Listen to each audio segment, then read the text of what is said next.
Hello नमस्कार मेरे प्यारे कृषि योद्धाओं। कैसे हो आप सब। आशा करता हूँ कि आप सब स्वस्थ होंगे, मस्त होंगे और अपनी पढ़ाई में जबरदस्त तरीके से व्यस्त होंगे। तो डियर स्टूडेंट्स, मैं देवाराम सारंग आप सबका सरोकार एग्री इंस्टीट्यूट के इस डिजिटल प्लेटफॉर्म पर हार्दिक स्वागत एवं अभिनंदन करता हूँ। तो डियर्स, अपन बात कर रहे थे अपने बीए से, ये अपने 12th एग्रीकल्चर बायोलॉजी का फर्स्ट चैप्टर अपन पढ़ रहे थे, प्लांट ब्रीडिंग। और प्लांट ब्रीडिंग के अंदर अपन प्लांट ब्रीडिंग के मेथड्स कौन कौन थे, उन मेथड्स के बारे में वो बातें कर रहे थे। और पिछली क्लास के अंदर अपन ने संकरण की विधियों के बारे में बात किया। आज अपन बात करने वाले वो चयन की बात करेंगे। किसकी बात करेंगे? सिलेक्शन की है वो बात करेंगे कि सिलेक्शन का पादप प्रजनन में प्लांट ब्रीडिंग में किस प्रकार से यूज करते हैं, उनके बारे में वो अपन बात करेंगे। तो जितने भी आपके क्लासमेट्स हैं, उन सारे क्लासमेट्स के पास में है वो इस क्लास को अधिक से अधिक शेयर कर दीजिए। उनको भी है वो फायदा मिल जाएगा, क्योंकि सरोकार एग्री इंस्टीट्यूट के यूट्यूब चैनल पर आपको 11th और 12th एग्रीकल्चर बायोलॉजी और केमिस्ट्री तीनों सब्जेक्ट के है वो एबीसी तीनों के वो free of cost video lectures available है। उन क्लासों को लीजिए और अपनी पढ़ाई को और भी बेहतर बनाइए। किसी भी मकान बनाते हैं तो मकान का नींव मजबूत होना जरूरी होता है। ठीक उसी प्रकार अपना आगे का जो फ्यूचर है एग्रीकल्चर के अंदर अपन बनाएंगे तो वो अपना 11th और 12th है। बेस अपना क्या है, नींव है अपनी, वो 11th और 12th है। अगर अपन 11th और 12th ढंग से पढ़ लेंगे, सही तरीके से पढ़ लेंगे, 11th और 12th को मजबूत बना लेंगे, अपनी नींव मजबूत बना लेंगे, तो ऊपर मकान है बनेगा वो भी मजबूत बनेगा। अगर नींव मजबूत नहीं बनाई, बाद में अपन मकान कितना भी मजबूत बनाने की कोशिश करेंगे वो है मजबूत नहीं बन पाएगा। इसलिए 11th और 12th को आप है वो सही ढंग से पढ़ना। तो आज अपन बात करने वाले हैं वो बात करेंगे चयन के बारे में। किसकी बात करेंगे? आज के अपन है वो चयन की बात करेंगे। सिलेक्शन, चयन या सिलेक्शन है वो आज की अपनी विधि रहेगी, वो रहेगी चयन। चयन क्या होता है, यहाँ सिलेक्शन क्या होता है, SELELCTION। ठीक है। तो पूर्व स्थित जीन समूह का प्राकृतिक हो अथवा कृत्रिम रूप से तैयार किया गया हो। अगर कोई भी पूर्व में स्थित जीन का समूह है, क्या है, जीनों का समूह है, उसको या तो प्राकृतिक रूप से तैयार हो गया है या फिर उसको कृत्रिम रूप से तैयार किया गया है। उनमें से उत्कृष्ट लक्षणों वाले पौधों को छांट कर उन्हें अगली पीढ़ी में संतति उगाने की विधि को क्या कहते हैं? चयन कहते हैं। क्या कहते हैं? पौधों या जीन समूह, जीन प्रारूप या जीनों का समूह जिनमें से उत्कृष्ट लक्षणों वाले, कौन से लक्षण? जो उत्कृष्ट लक्षण होते हैं, उच्च लक्षण होते हैं, उन लक्षणों वाले पौधों को क्या करना? पौधों को छांट कर अलग करना। क्या करना? पौधों को छांट कर अलग करना, और उनका है वो आगे संतति उत्पादन के अंदर अपन चयन करते हैं, उसको क्या कहते हैं? चयन, सिलेक्शन, वरण के नाम से जानते हैं। प्रकृति में सबसे अधिक अगुणित पौधे ही उत्पन्न हो पाते हैं। पौधे जो प्रकृति होती है, नेचर होती है, तो नेचर के अंदर है वो अगुणित पौधे अधिक उत्पन्न होते हैं, तथा अगुणितता धीरे धीरे क्या हो जाती है? घट जाती है। फिर अपन बात करते हैं समूह चयन, मास सिलेक्शन। मास सिलेक्शन क्या होता है कि किसी समष्टि में से एक समान लक्षण वाले पौधों को अलग करना और उनके बीजों को एक साथ मिला देने की विधि को समूह चयन कहते हैं। कोई भी समष्टि है, क्या है? समष्टि का मतलब होता है प्रजाति। क्या कोई भी प्रजाति है, क्या है? प्रजाति है। उन प्रजाति में प्रजाति के पौधे होते हैं, उनमें से एक समान लक्षण वाले पौधों का जो समूह होता है, एक समान लक्षण वाले पौधे होते हैं, उनको है वो अलग हटाकर और उनको अलग करके उनके बीजों को अपन क्या करते हैं? साथ में मिला देते हैं। बीजों को है वो क्या कर देते हैं? साथ में इकट्ठा कर देते हैं, बीजों का समूह कर देते हैं। इस विधि को समूह चयन कहते हैं। समूह वर्ण के गुणों की मैं बात करूं कि समूह चयन के कौन कौन से गुण है। क्या समूह चयन के अपन गुणों की बात करें तो समूह चयन द्वारा विकसित किस्में अपेक्षाकृत अधिक अगुणित होती है। समूह चयन की बात करें तो समूह चयन से विकसित किस्में होती है वो क्या होती है? अधिक अगुणित होती है। इसके द्वारा विकसित किस्मों में बहुत आनुवंशिक विविधता उपलब्ध होती है। जो समूह चयन के द्वारा विकसित किस्में होती है, इनमें आनुवंशिक विविधता होती है वो भी अधिक होती है। यह विधि सबसे सरल प्रजनन विधि है। प्लांट ब्रीडिंग की अगर मैं बात करूं तो प्लांट ब्रीडिंग के अंदर समूह चयन है, जो समूह चयन या मास सिलेक्शन मेथड है। मास सिलेक्शन मेथड किसी भी किस्म को बनाने की सबसे अच्छी विधि है। इस विधि के उपयोग से शुद्ध वंशक्रम के किस्मों का शुद्धिकरण किया जाता है। जो शुद्ध वंशक्रम की किस्में वो है वो प्राप्त अपन को की जाती है समूह चयन से। तो समूह चयन में अपन क्या करते हैं कि विविधतापूर्ण समष्टि से एक समान लक्षण प्रारूप वाले 200 से 1000 पौधों का अपन चयन करते हैं। इन पौधों का चयन ओज, उनकी रोगरोधिता और अन्य उन्नत और वांछनीय लक्षणों के आधार पर करते हैं। चयनित पौधों के बीजों को एक साथ मिला दिया जाता है। मिश्रित बीजों का प्रचलित किस्मों के साथ में क्या करते हैं? अपन उपज परीक्षण करते हैं और प्रचलित किस्मों का मानक के रूप में उपयोग किया जाता है। प्रचलित किस्मों को अपन मानक के रूप में उपयोग करेंगे। चयन से प्राप्त समष्टियों का सूक्ष्म मूल्यांकन किया जाता है। फिर मानक से उत्कृष्ट समष्टियों का समुचित उपज परीक्षण करते हैं और फिर अपन किस्म को क्या कर देते हैं, विमोचित कर देते हैं। अब समूह चयन के दोष क्या क्या है उनकी मैं बात करूं तो समूह चयन से सुधार के लिए पूर्ण संशोधित में आनुवंशिक विविधता का उपयोग किया जाता है। क्या समूह चयन से अपन जो सुधार कर रहे हैं उसमें पूर्ण संशोधन के लिए, पूर्ण संशोधित के लिए अपन आनुवंशिक विविधता का उपयोग होता है। यह विधि शुद्ध वंशक्रम विधि से अच्छी नहीं होती है। समूह चयन होती है वो शुद्ध वंशक्रम विधि से अच्छी नहीं होती है। और संतति परीक्षण की मैं बात करूं तो संतति परीक्षण न करने के कारण चयन किए गए पौधों का वास्तविक मूल्यांकन नहीं हो पाता है। इसमें क्या होता है कि संतति परीक्षण नहीं होता है। संतति परीक्षण नहीं होने के कारण जो अपने चयनित पौधे होते हैं इन चयनित पौधों का वास्तविक मूल्यांकन अपन को नहीं कर पाते हैं। फिर अपन बात करते हैं शुद्ध वंशक्रम विधि। कौन सी है? शुद्ध वंशक्रम विधि या प्योर लाइन सिलेक्शन मेथड। चयन की विधि है pure line selection method. Pure line selection method में क्या करते हैं अपन, देसी या पुरानी किस्म है उनमें से शुद्ध वंशक्रम का है वो अपन मिश्रण करेंगे। किसी विविधतापूर्ण किस्म या समष्टि में से 200 से 2000 उत्तम लक्षणों वाले पौधों का है वो अपन चयन करते हैं। जैसे पौधे की लंबाई, पकने की अवधि, दाने का आकार, रोग रोधीता आदि के आधार पर अपन चयन करते हैं। चयन किए गए पौधों के बीजों को है वो अलग अलग एकत्रित करते हैं। चयन किए गए पौधों के बीजों को अलग अलग पादप संततियां उगाते हैं। अर्थात एक पौधे के बीज से एक अलग कतार है या संतति उगाते हैं। अलग अलग मतलब पौधे है वो उगाते हैं जिसको अपन अलग एकल पादप संतति कहते हैं। इन संततियों का दृष्टि मूल्यांकन किया जाता है। अपन देख के मूल्यांकन करते हैं और सरलता से आंके जा सकने वाले लक्षणों जैसे पौधे की लंबाई, रोग रोधीता का चयन किया जाता है। उत्तम और उपयुक्त लक्षणों वाली कुछ संततियों को अगले वर्ष परीक्षण में शामिल करते हैं। जो उत्तम अपन को देखने से जो पौधे अच्छे दिखते हैं उन पौधों का अपन अगली बार है वो चयन करते हैं अगली संतति के लिए। उन्नत संततियों का प्रारंभिक उपज परीक्षण करते हैं। उन्नत संततियां होती है उनका प्रारंभिक उपज परीक्षण करते हैं और प्रचलित उन्नत किस्मों का मानक के रूप में उपयोग करते हैं। फिर उन्नत संततियों का समन्वित उपज परीक्षण किया जाता है। रोग रोधीता एवं गुणवत्ता परीक्षण करते हैं। सर्वोत्कृष्ट संतति से नई किस्म के रूप में विमोचित होती है। ये फिर विमोचित होने के बाद में अपन आगे गुणन वितरण कर लेते हैं। ये शुद्ध वंशक्रम है। शुद्ध वंशक्रम में क्या करते हैं, समूह चयन के अंदर तो अपन पौधे उत्कृष्ट लक्षणों का पौधे चयन करने के बाद में पौधों के बीजों को इकट्ठा कर लेते थे।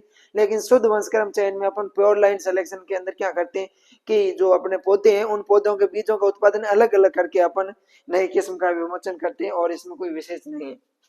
अब अपन बात करते हैं शुद्ध वंशक्रम के दो गुण कौन कौन से है कि merits of pure line selection. किसी भी विविधतापूर्ण समष्टि में सर्वाधिक सुधार होता है। जो विविधता युक्त पादप प्रजाति है उसमें सर्वाधिक सुधार होता है। विकसित किस्मों में शुद्ध वंशक्रम के कारण आनुवंशिक विविधता का पूर्ण अभाव होता है। इनमें आनुवंशिक विविधता का वो अभाव होता है। विकसित किस्म को बीज प्रमाणीकरण के लिए पहचानना आसान हो जाता है। दोष की बात करें तो यह विधि सफलता के लिए मूल किस्म के आनुवंशिक विविधता का उपस्थित होना आवश्यक है। दोष की अगर मैं बात करूं शुद्ध वंशक्रम में तो इस विधि में सफलता के लिए मूल किस्म की आनुवंशिकता, मूल किस्म की जो होती है उनमें आनुवंशिक विविधता होनी आवश्यक है। विकसित किस्मों का अनुकूलन मूल किस्म की अपेक्षा कम होता है। समूह चयन की अपेक्षा अपन को अधिक समय, श्रम और धन की आवश्यकता रहती है। अब अपन बात करते हैं प्योर लाइन सिलेक्शन और समूह जो मास सिलेक्शन होता है। इस प्योर लाइन सिलेक्शन, शुद्ध वंशक्रम चयन और अपन बात करें मास सिलेक्शन के अंदर डिफरेंट क्या है उनकी बात करें तो प्योर लाइन सिलेक्शन होता है इसमें एक शुद्ध वंशक्रम होती है। समूह चयन में कई शुद्ध वंशक्रमों का क्या होता है, मिश्रण होता है। शुद्ध वंशक्रम चयन से जो विकसित किस्म होती है वो मूल किस्म से कम अनुकूल होती है। नई किस्म की अनुकूलता होती है वो मूल किस्म से कम होती है।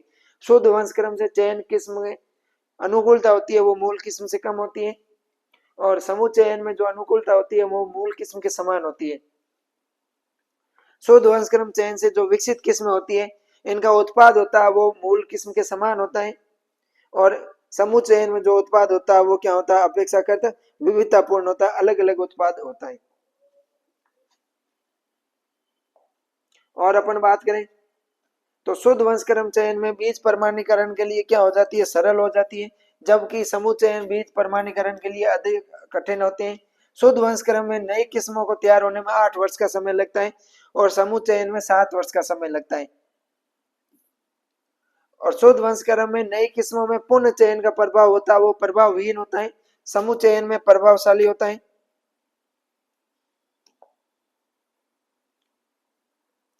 शुद्ध वंशक्रम चयन में अपन क्या करते हैं, स्व परागण से फसलों में स्व परागण करवाते हैं। शुद्ध वंश क्रम में फसलों के अंदर स्व परागण कराते हैं, जबकि समूह चयन में स्व परागण और पर परागण दोनों ही होते हैं।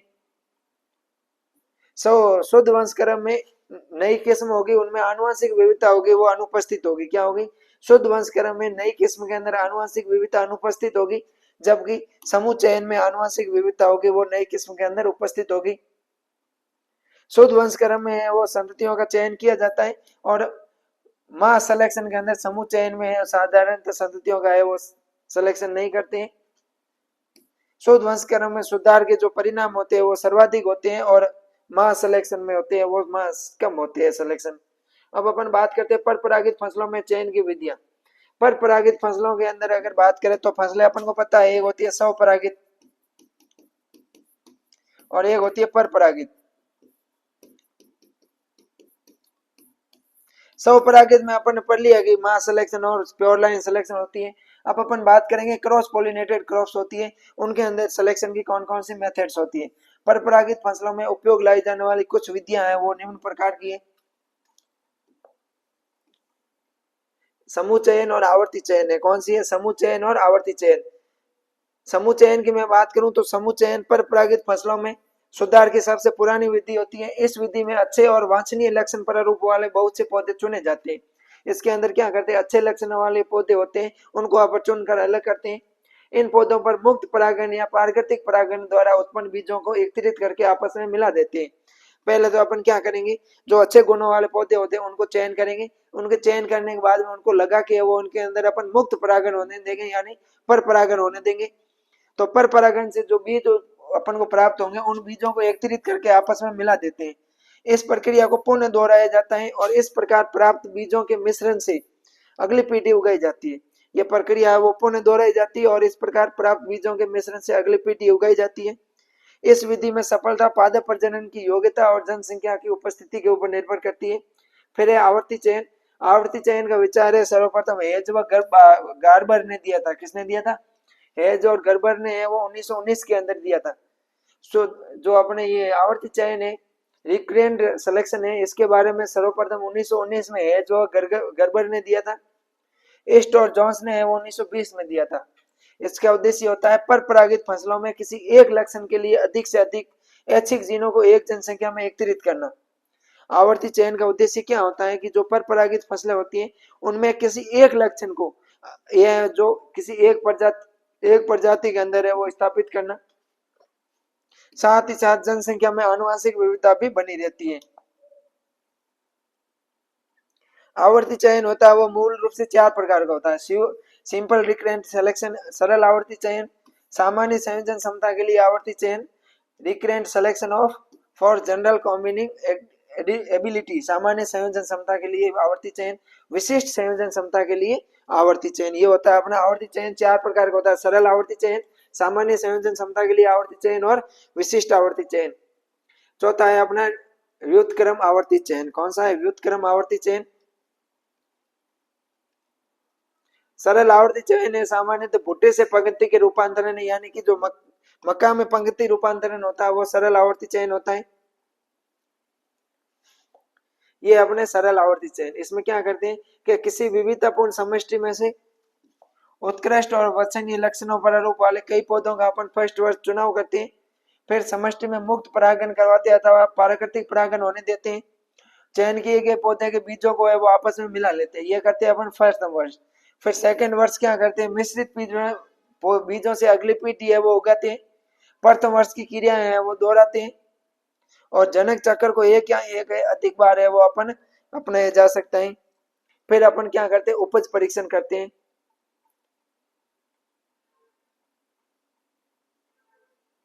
ये अपने सरल आवर्ती चयन है वो हो गया। अब अपन बात करते हैं सामान्य संयोजन क्षमता के लिए आवर्ती चयन। सामान्य संयोजन क्षमता की मैं बात करूं तो ये आवर्ती चयन है वो जैकिंसन ने 1940 में दिया था। कब दिया था? 1940 के अंदर जैकिंसन ने वो इसके बारे में बताया था। इस विधि में किसी समष्टि से कई उन्नत पौधों का चयन किया जाता है। विशिष्ट आवर्ती चयन में किसी समष्टि से वो कई उन्नत पौधों का चयन करते हैं, उनमें स्व परागण होने देते हैं, और साथ ही सामान्य संयोजन क्षमता का पता करने के लिए अपन परीक्षक विभेद के पौधों को भी वो चयन करते हैं। ये होती है अपने सामान्य संयोजन क्षमता के लिए आवर्ती चयन। प्रथम वर्ष क्या करेंगे अपन, उत्तम पौधों का चयन करेंगे, उसमें स्वपरागण होने देंगे। साथ ही संयोजन क्षमता का पता करने के लिए परिरक्षक विभेद यानी 8 से 10 पौधों में वो संकरित करवाते हैं।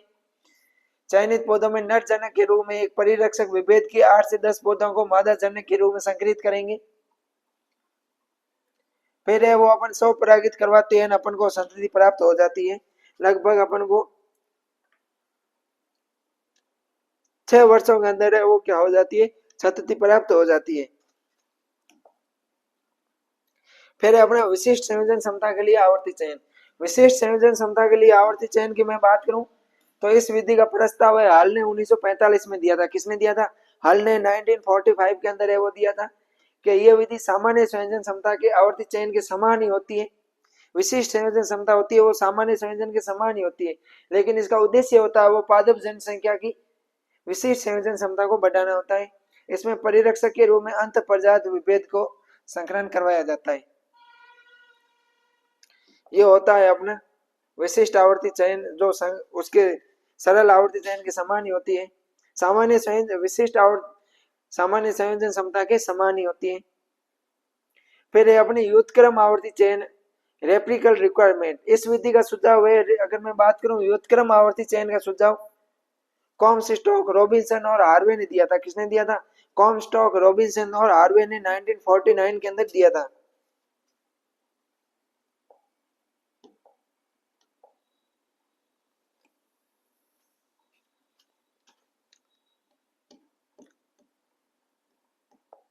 इस विधि का उद्देश्य सामान्य संयोजन क्षमता एवं विशिष्ट संयोजन क्षमता को एक साथ ही बढ़ाना है। इसमें दो समष्टियों ए और बी को पास पास उगाया जाता है और समष्टि ए और बी के दोनों में कई उत्कृष्ट पौधों का चयन किया जाता है। उसमें स्वपरागण कराते हैं। इसके साथ प्रत्येक चयनित पौधों का दूसरी समष्टि के 8 से 10 पौधों से अपन परीक्षण के लिए संकरण भी करवाते हैं। ये हो गई अपने व्युत्क्रम आवर्ती चयन। इसमें दो समष्टियों को है वो ए और बी को अपन पास पास में लगाएंगे। इनमें से उत्कृष्ट पौधों का चयन करके उनमें से अपन 8 से 10 पौधों में परीक्षण के लिए संकलन करवाएंगे, जिससे अपन को है वो लगभग 6 वर्षों के अंदर नई पीढ़ी प्राप्त हो जाएगी। अब अपन बात करते हैं भारत के अंदर मुख्य कृषि शोध संस्थाएं कौन कौन सी है। ये इंपॉर्टेंट है, इनको आप है वो याद कर लेना। अगर मैं बात करूं कपास तकनीकी अनुसंधान प्रयोगशाला, कॉटन टेक्नोलॉजिकल रिसर्च लेबोरेटरी, तो कॉटन टेक्नोलॉजिकल रिसर्च लेबोरेटरी है वो अपने मटुंगा मुंबई में। कपास तकनीकी अनुसंधान प्रयोगशाला कहाँ है, मटुंगा मुंबई के अंदर है। केंद्रीय चावल अनुसंधान संस्थान, central rice research institute Cuttack Orissa के अंदर है। क्या सेंट्रल राइस रिसर्च इंस्टीट्यूट कहाँ पर है, कटक उड़ीसा के अंदर है। केंद्रीय तंबाकू अनुसंधान संस्थान, central tobacco research institute Rajahmundry Andhra Pradesh में। सेंट्रल टोबैको रिसर्च इंस्टीट्यूट कहाँ है, राजमुंद्री उत्तर प्रदेश में, आंध्र प्रदेश में सॉरी। केंद्रीय शुष्क क्षेत्र अनुसंधान संस्थान, central arid zone research institute काजरी की बात करें तो जोधपुर के अंदर है। गन्ना प्रजनन संस्थान, sugar cane building institute Coimbatore Tamil Nadu में। जूट तकनीकी अनुसंधान प्रयोगशाला, jute technology research laboratory Kolkata Paschim Bangal में। भारतीय कृषि अनुसंधान संस्थान, Indian agriculture research institute IARI New Delhi में। भारतीय गन्ना अनुसंधान संस्थान, Indian sugar cane research institute Lucknow के अंदर है। भारतीय दलहन अनुसंधान संस्थान, Indian institute of pulses research Kanpur Uttar Pradesh के अंदर है। जवाहर अनुसंधान निदेशालय, directorate of sorghum research Hyderabad के अंदर है। राष्ट्रीय पादप बायोटेक्नोलॉजिकल रिसर्च इंस्टीट्यूट, राष्ट्रीय पादप बायोटेक्निकल अनुसंधान केंद्र है जो national research centre of plant biotechnology है वो नई दिल्ली के अंदर स्थित है। और मैं बात करूं मूंगफली अनुसंधान निदेशालय है वो अपने जूनागढ़ गुजरात के अंदर है। सरसों अनुसंधान केंद्र अपने भरतपुर के अंदर है। सोयाबीन अनुसंधान निदेशालय कहाँ है, अपने इंदौर मध्य प्रदेश में। केंद्रीय कपास अनुसंधान संस्थान नागपुर महाराष्ट्र के अंदर है। तेलंगाना अनुसंधान निदेशालय हैदराबाद के अंदर है। हैदराबाद अभी है वो आंध्र प्रदेश में नहीं है, तेलंगाना के अंदर है। भारतीय गेहूं एवं जौ अनुसंधान संस्थान करनाल हरियाणा के अंदर है। भारतीय मक्का अनुसंधान संस्थान लुधियाना पंजाब में। राष्ट्रीय बीज मसाला अनुसंधान केंद्र तबीजी अजमेर के अंदर है। राष्ट्रीय पादप आनुवंशिक संसाधन ब्यूरो जनन द्रव्य को एकत्रित और संरक्षित करने का कार्य करता है और ये कहाँ है, नई दिल्ली के अंदर स्थित है। महत्वपूर्ण बिंदु में आप ध्यान रखना, ग्रामीण, जनन द्रव्य, आनुवंशिक अपर्दन, पादप पूर्व स्थापन, ये सब अपन ने वो पढ़ चुके हैं महत्वपूर्ण बिंदुओं को।